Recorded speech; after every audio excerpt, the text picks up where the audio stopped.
yo soy el Dr. Fel y sean bienvenidos y bienvenidas a la segunda clase. El día de hoy vamos a hablar sobre el síndrome de Cushing.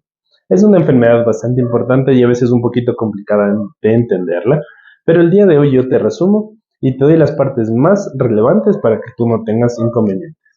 Pero para entender esto necesitamos saber sobre la glándula adrenal.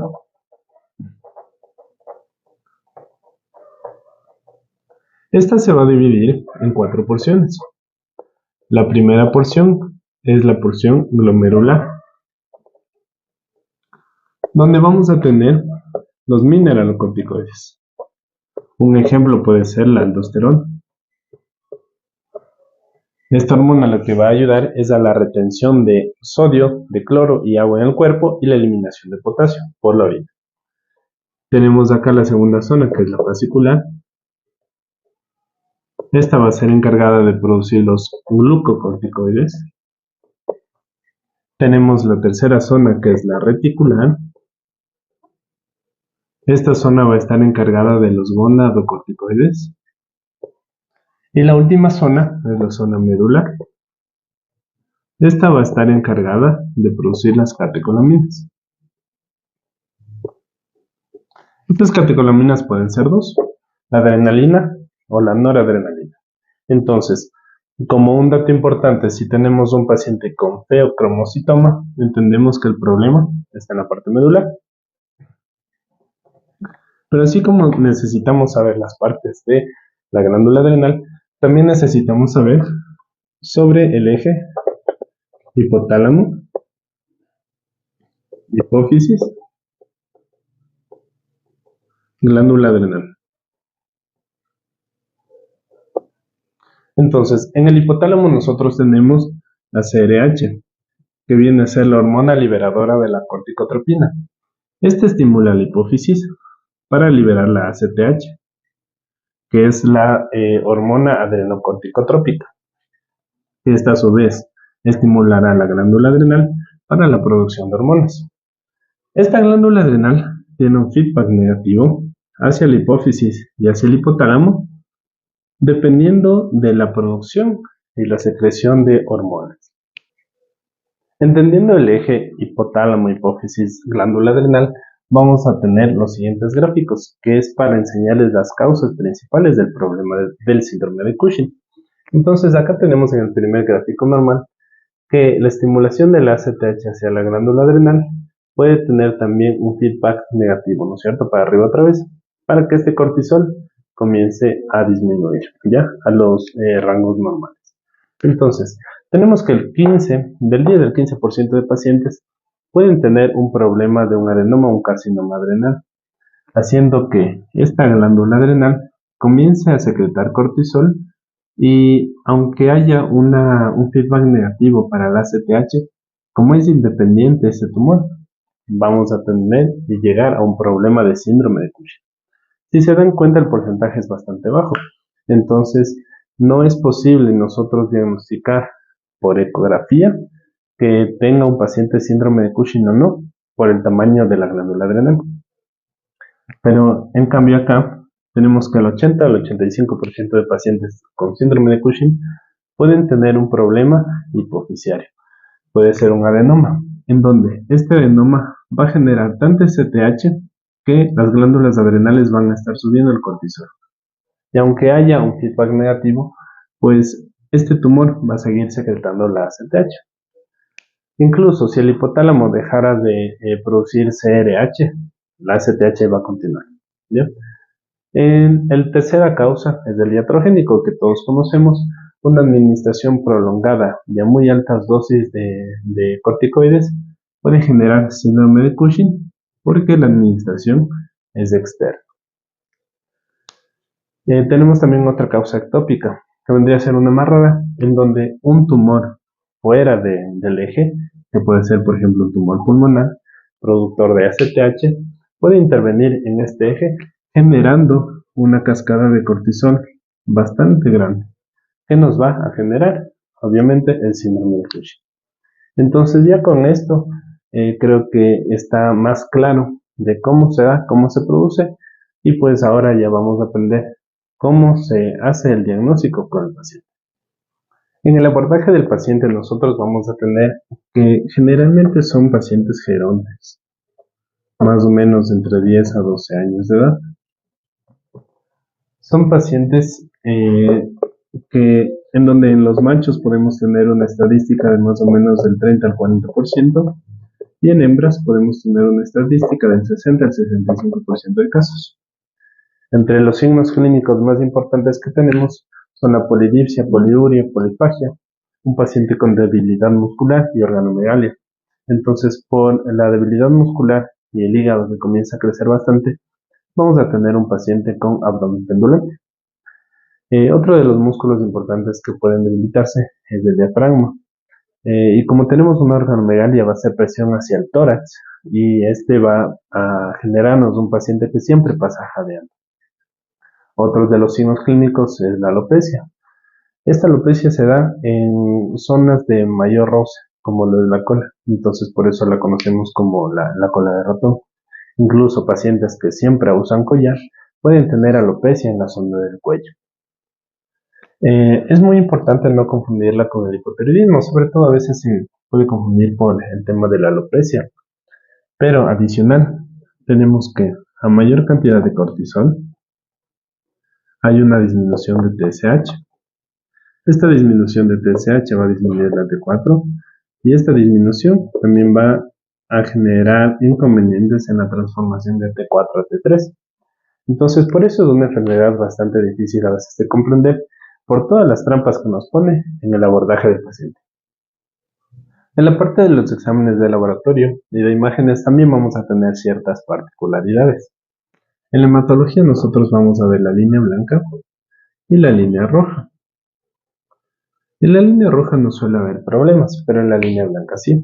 Podemos encontrar neutrofilia, linfopenia y monocitosis. En la bioquímica, lo principal que vamos a encontrar es la fosfatasa alcalina elevada, la LT elevada. Vamos a encontrar muchos lípidos. Vamos a encontrar también un aumento de la glucemia. Y este aumento de la glucemia se puede deber también a una resistencia de la insulina. Entonces, ¿cómo entra la insulina a la célula? Esta insulina se va a unir a los receptores y se va a abrir un canal de membrana. Por ahí va a entrar la glucosa.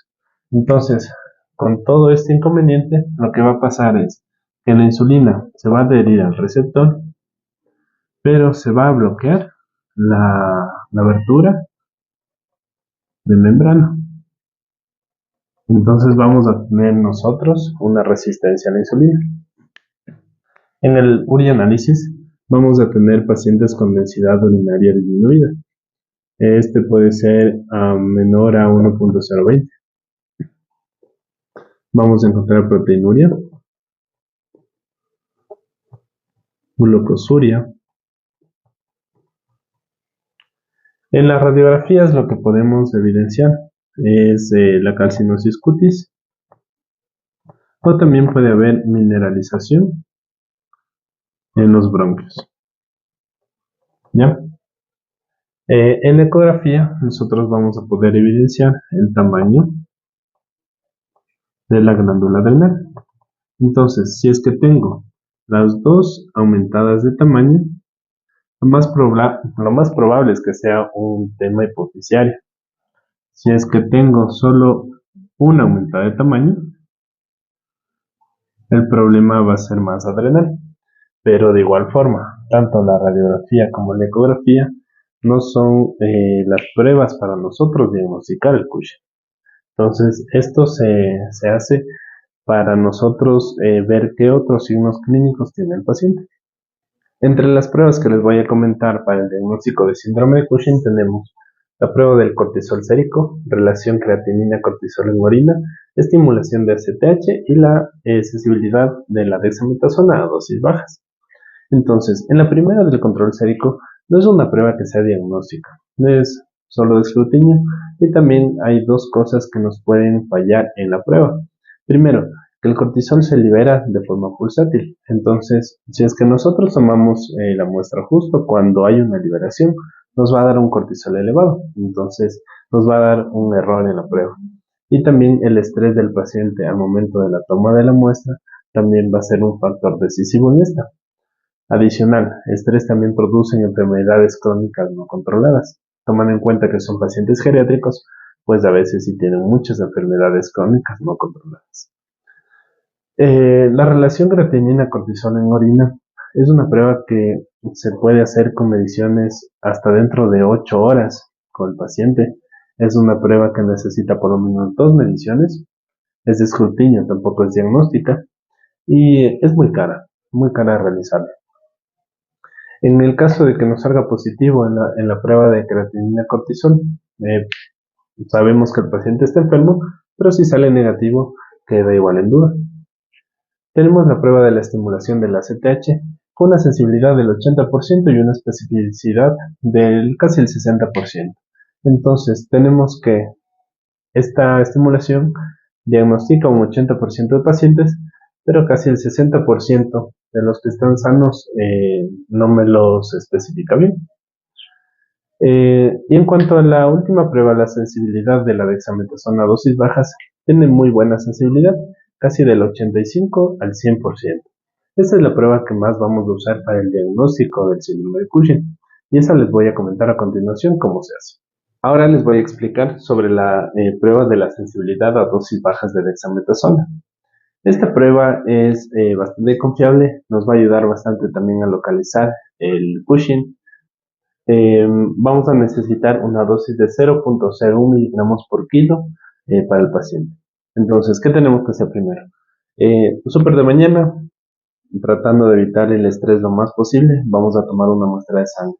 La vamos a centrifugar, sacamos el suero, marcamos como un control basal y vamos a refrigerarla. Esa muestra vamos a enviar al laboratorio junto con las otras 2 muestras tomadas a las 4 y a las 8 horas después de la inyección de la dexametasona por vía intravenosa. Entonces, tenemos la muestra sin dexa, a las 4 horas ya con dexa y a las 8 horas ya con dexa. Entonces, lo importante es que cuando nos lleguen los resultados, hay que fijarnos en la prueba de las 8 horas. Primerito esa. Si tenemos un valor mayor o igual a 1.4 microgramos por decilitro o mayor o igual a 38.6 nanomoles por decilitro, ya va a ser un paciente positivo. Entonces, cuando ya tengamos un paciente positivo, vamos a tratar de localizar de dónde es el problema. Vamos a tomar las muestras de las 4 y las 8 horas. Acá tenemos 3 condiciones. Tiene que cumplir cualquiera de las 3 condiciones para saber si es un Cushing hipoficiario. Entonces, en la muestra de las 4 horas, si la supresión es menor a 1.4 microgramos por decilitro o menor a 38.6 nanomoles por decilitro, tenemos la otra condición, si es menor al 50% del valor basal, y a las 8 horas, si la supresión es mayor al 50% del basal. Entonces, para entender esto, se les colocó 3 ejemplos. En el primer ejemplo, el paciente a las 8 horas tuvo 30 nanomoles por decilitro. Entonces, según esta condición, para que sea positivo, debe ser mayor a 38.6. Este paciente es sano. No tenemos nada más que hacer ahí. Seguimos. El segundo paciente a las 8 horas nos dio 45 nanomoles por decilitro.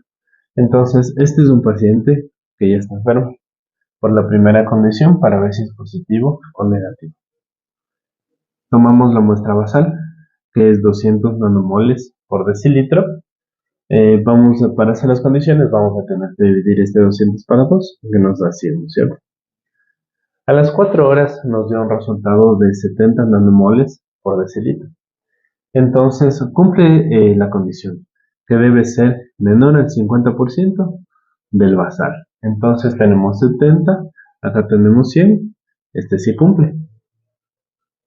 Y el de las 8 horas nos dio 45 nanomoles por decilitro y también cumple. Es menor al 50% del control basal. Entonces, este paciente, como está cumpliendo las condiciones, es un paciente hipoficiario. En el tercer ejemplo, tenemos que a las 8 horas el laboratorio nos mandó el resultado de 140 nanomoles por decilitro. Esto ya cumple que es un paciente enfermo. La medición basal nos da 150. Tenemos que dividir para 2 y trabajamos con el 75 para las demás condiciones. A las 4 horas nos dio un resultado de 120 nanomoles por decilitro. Entonces no cumple de que sea menor al 50% de la basal. Entonces tenemos que 120 es mayor a 75. La primera condición no cumple. Vamos con el de las 8 horas. Nos da 140 nanomoles por decilitro. Tampoco nos cumple a que sea menor al 50% de la basal. 140 es mayor a 75. Acá tampoco cumple. Entonces, como no está cumpliendo las condiciones, aquí no sabemos de dónde es. En este caso, nosotros ya nos podemos guiar de la ecografía para ver el tamaño de la glándula adrenal, de las dos glándulas adrenales. Acá les he puesto el tamaño de las adrenales según el peso del paciente. Si el paciente tiene hasta 10 kilos, debe ser menor o igual a 5.4 milímetros. Si es de 10 a 30 kilos, menor o igual a 6.8 milímetros de tamaño. Y si es mayor a 30 kilos, tiene que ser menor o igual a 8 milímetros. Adicional, tenemos que estar pendientes del consumo de agua del paciente, teniendo en cuenta que es normal que ingiera de 90 ml a 100 ml por kilo. Entonces, sobre todo como llevamos a dar el tratamiento para el paciente cushingoide, tenemos que fijarnos bastante en esto. Entonces, el tutor en casa debería medir la cantidad de líquido que consume el paciente para nosotros más o menos ver cómo avanza la desaparición del signo clínico, sobre todo de la poliuria y polidipsia. En cuanto al tratamiento, les voy a dar las pautas generales y las más importantes. Tenemos dos tipos de fármacos, los adrenostáticos y los adrenolíticos. En los adrenostáticos tenemos el mitotano,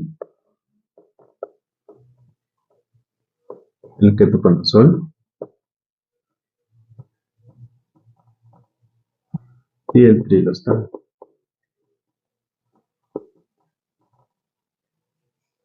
Y en los adrenolíticos tenemos el mitotano. ¿Cuál va a ser la diferencia? Los adrenostáticos lo que van a hacer es disminuir la producción de cortisol,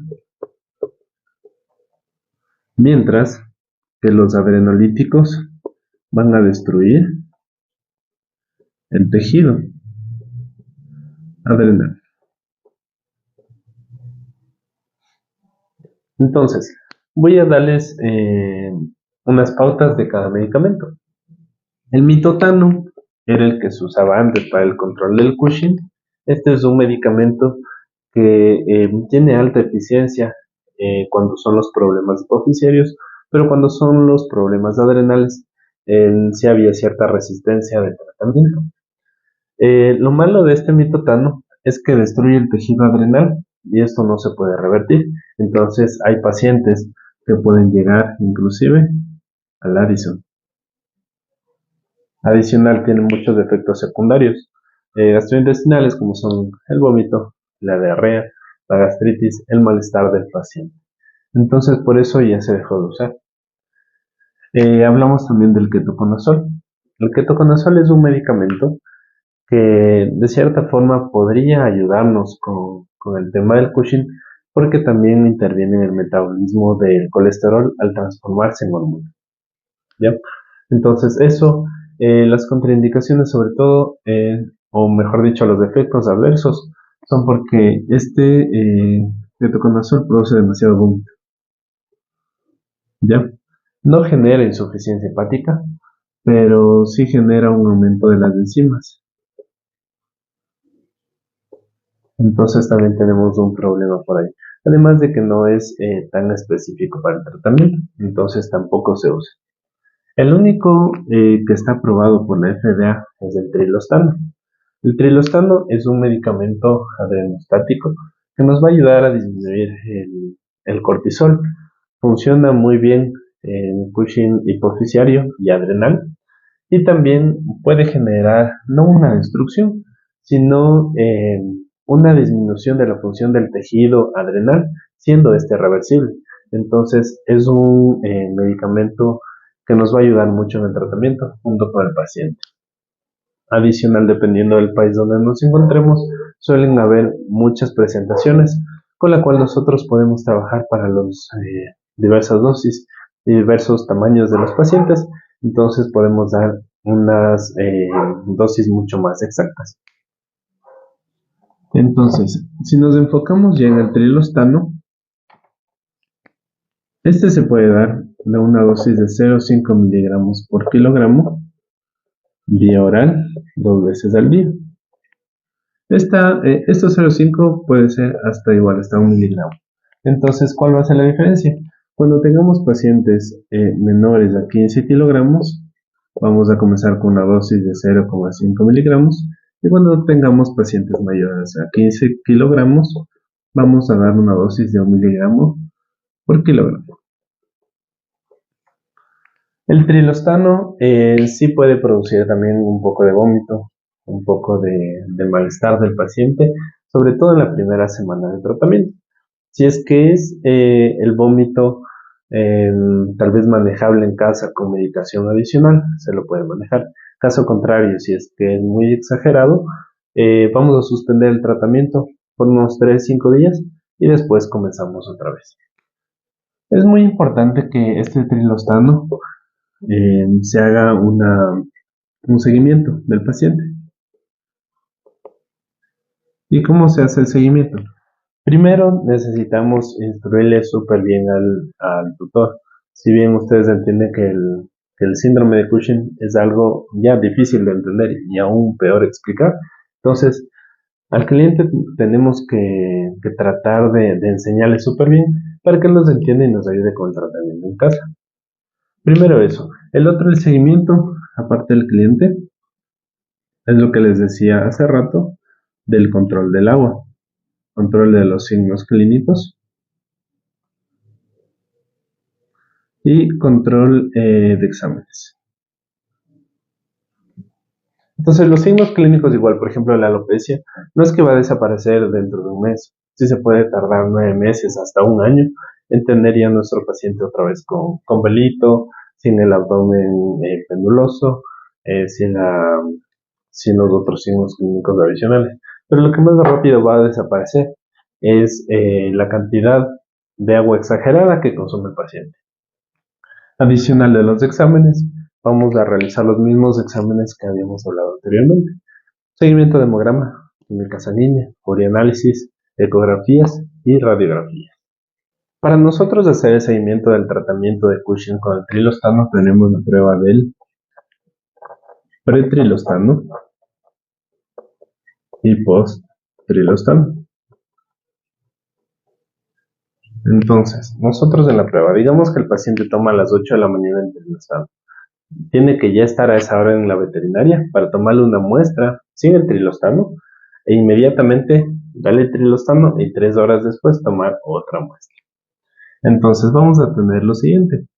En los controles pretrilostano vamos a tener, si es que es menor a 40 a 55 nanomoles por decilitro, nosotros vamos a optar por disminuir un 10% de la dosis. O si es que el paciente tiene signos clínicos de Addison, vamos a hacer una estimulación con ACTH. Si es que el paciente es mayor a 40-55 nanomoles por decilitro, vamos a mantener la dosis. Y si es que el paciente es mayor a 138 nanomoles por decilitro, lo que tendríamos que hacer es aumentar levemente la dosis. O si es que el paciente está tomando SIB, vamos a pasarle a 2 veces al día. Entonces, este sería el método para nosotros hacer el seguimiento. Hay que recordar que esto ya se debería hacer a las 5 semanas después de iniciar el tratamiento. O sea, casi sería al mes y una semana. Tenemos que hacer este seguimiento para mantener las dosis, porque recuerden, si es que está muy alta la dosis, vamos a tener un paciente con signos clínicos de Addison. Pero como hablábamos del trilostano, la ventaja es que se puede revertir si nosotros mantenemos unas dosis acertadas. Ahora, ¿cómo hacemos si es que nuestro paciente que tiene todos los signos de Cushing sale con las pruebas negativas a Cushing?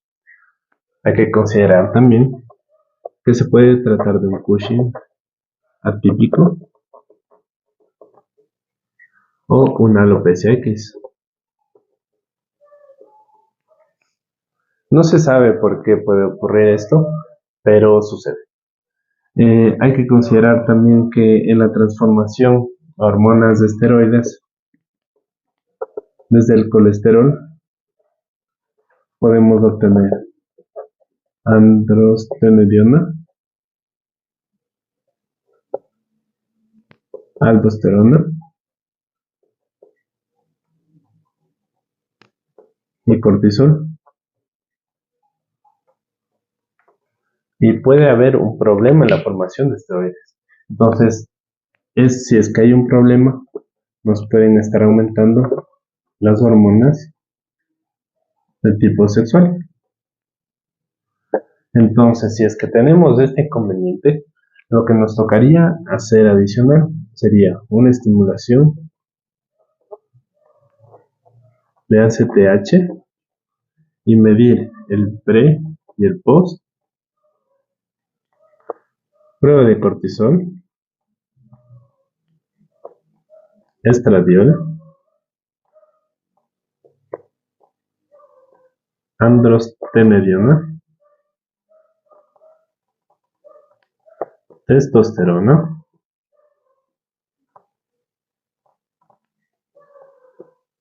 progesterona, entre algunas más. Entonces, ya midiendo esto, tal vez nos podamos dar cuenta que el problema no es de por sí el cortisol, sino hay un problema en la conversión de las hormonas sexuales. Y eso es todo por el día de hoy con el síndrome de Cushing. Como les decía en un principio, es una enfermedad bastante complicada de abordar, a veces de entenderla y más aún de explicar. Si les gustan estos videos, por favor, no se olviden de apoyar con una suscripción, con un me gusta. Cada semana seguiremos haciendo temas de relevancia en la clínica diaria y por ahí nos vemos. Yo soy el Dr. Fer, no se olviden de seguirme.